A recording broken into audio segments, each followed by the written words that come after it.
বন্ধুরা, good morning. আজকে আমি রুই মাছের ঝাল বানাবো।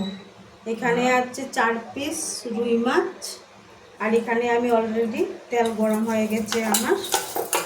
আমি এখন অল্প অল্প বাছবো, অল্প মাছটা ফ্রাই করব।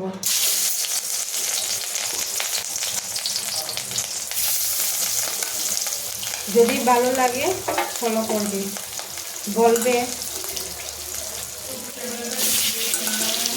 নতুন রেসিপি নিয়ে আবার আসবো।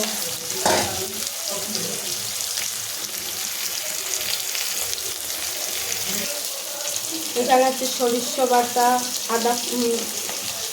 সরিষা বাটা, পেঁয়াজ বাটা, আদা আর কাঁচা লঙ্কা বাটা। এখানে আছে হলুদ, লাল মরিচ, এখানে আছে লবণ, এখানে আছে 2টা তেজপাতা, এখানে আছে সম্বাসের জন্য পেঁয়াজ কুচি।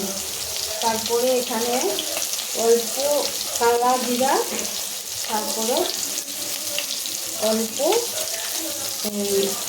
টমাটো দিয়ে আজকে আমি রুই মাছের ঝাল বানাবো। হয়ে গেছে আমার মাছ ভাজা হয়ে গেছে, আমি তুলে নেব। এখানে আমার অলরেডি তেলটা গরম আছে। এখানে আমি পেঁয়াজ কুচিতে দেব, কুচানো পেঁয়াজটা দেবো, ওইখানে কালা জিরাটা দেবো, তারপরে দেবো আমি তেজপাতা।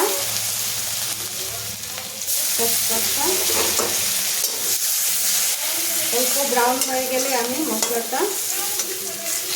মশলাটা আমি অ্যাড করবো। এখানে দিচ্ছি আমি দিয়ে দিচ্ছি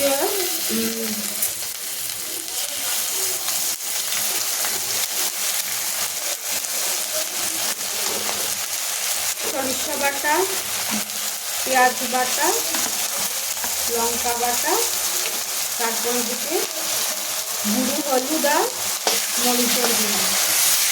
অল্প মশলাটা এখন আমি বাটব।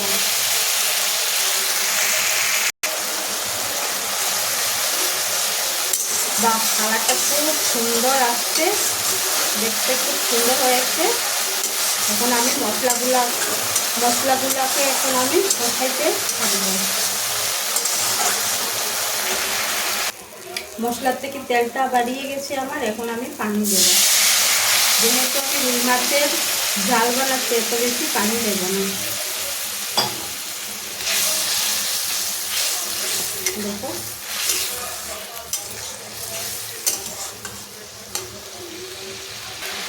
এখন আমি দিচ্ছি রুই মাছের 4টা পিস।